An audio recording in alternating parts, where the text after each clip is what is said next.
Selesai itu semua hadis Nabi SAW menjelaskan setelah sholat, Rasulullah SAW langsung berdiri. Memang beliau tidak pernah berdoa habis sholat waktu itu. Baik, saya sudah mengerti, Pak. Teman-teman Wahabi semuanya di seluruh dunia, saya memang percaya Profesor Dr. Khalid Basalamah pujaan kalian itu adalah Profesor Doktor dan termasuk salah satu ustadz dari sekian banyak ustadz Anda semua ini atau kalian yang paling top chair. Bahkan mungkin lebih hebat dari syekh-syekhnya sendiri di Arab Saudi.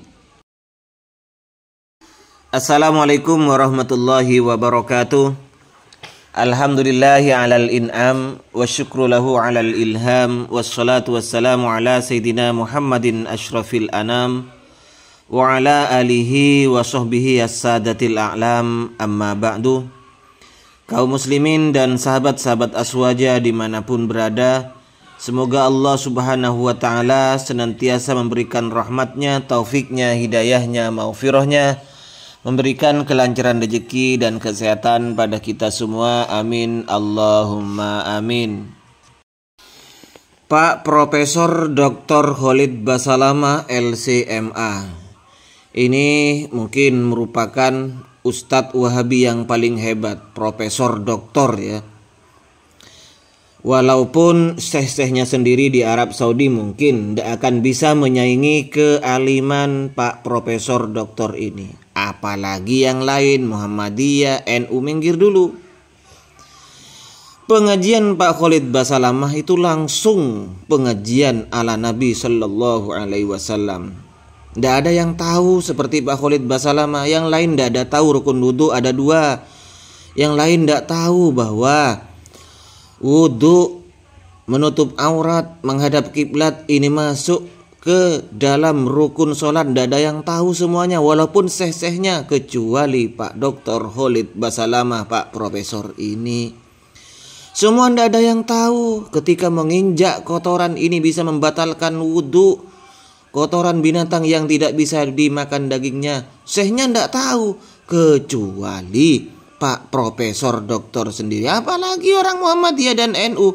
Minggir. Oke, sekarang kita dengarkan bagaimana penjelasan Pak Dr. Khalid Basalamah ketika menjelaskan paket sholat Nabi Shallallahu Alaihi Wasallam. Seakan-akan Pak Khalid ini lebih tahu terhadap paket yang ditawarkan oleh Nabi terhadap umat Islam ini daripada ulama-ulama termasuk syekhnya sendiri. Yuk kita dengarkan bersama dulu. Habis sholat, memang paket yang Nabi tawarkan, yang beliau selalu kerjakan adalah zikir setelah sholat, dengan zikir sholat yang sudah masyhur, istighfar, kemudian baca Allahumma antas salam, sampai membaca ayat kursi, al-ikhlas, al-falaq, an-nas, baca subhanallah, alhamdulillah, Allah akbar 33 kali, sampai terakhir baca digenapkan la ilaha illallah wahdahu la syarika. Selesai itu semua hadis Nabi SAW menjelaskan setelah sholat, Rasulullah SAW langsung berdiri. Memang beliau tidak pernah berdoa habis sholat waktu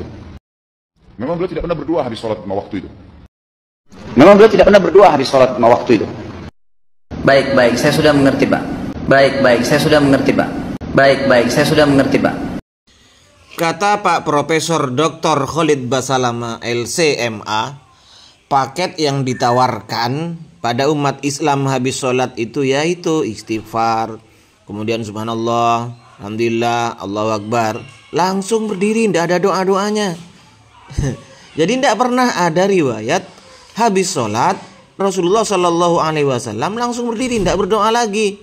Setelah menyampaikan, setelah beliau zikir-zikir yang maksurah itu, al-adhkar al-maksurah itu, tidak ada ceritanya Nabi itu berdoa langsung berdiri bubar.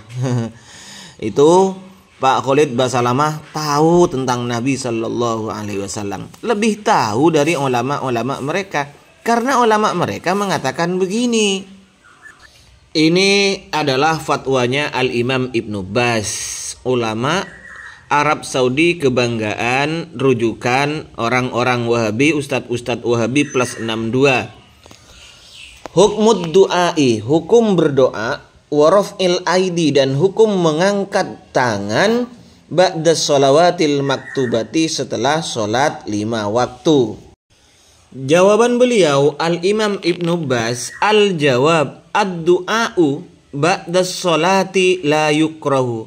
doa setelah sholat ini tidak dimakruhkan Pak Doktor, Pak Profesor, bal mustahabun. Akan tetapi mustahab, disunahkan. Kalau menurut Pak Firanda dianjurkan katanya. Ya, tidak makruh malah dianjurkan. Kaunuhu yad'u bainahu wa baina rabbih fi akhiris sholati ba'da sholati ba'da dzikri. Nah, berdoanya itu kapan? Dia berdoa terhadap Allah Subhanahu wa taala Tuhannya di akhir sholat itu, setelah sholat itu ba'da dzikri, setelah zikir, bukan langsung berdiri. Ya, kata Pak Profesor tadi, setelah Rasul itu zikir langsung berdiri. Tidak ada riwayat yang menyatakan bahwa Nabi ini berdoa dulu. Tapi kenyataannya syekh mereka sendiri di Arab Saudi itu menyatakan bahwa disunnahkan alias dianjurkan setelah sholat atau setelah zikir ini berdoa terhadap Tuhannya Allah Subhanahu wa taala. Alasan beliau bukan sembarangan ya. Kullu hadza, semua ini jaa fil ahadits anin Nabi sallallahu alaihi wasallam, anin Nabi alaihi salatu wassalam. Karena ini memang berdasarkan hadis yang datang dari Nabi alaihi salatu wassalam. Fa idza da'a fi akhir sholati qabla ayyusallima fa hadza abdalu. Jika orang itu berdoa di akhir sholat sebelum salam, maka ini yang utama. Begitu loh, Prot.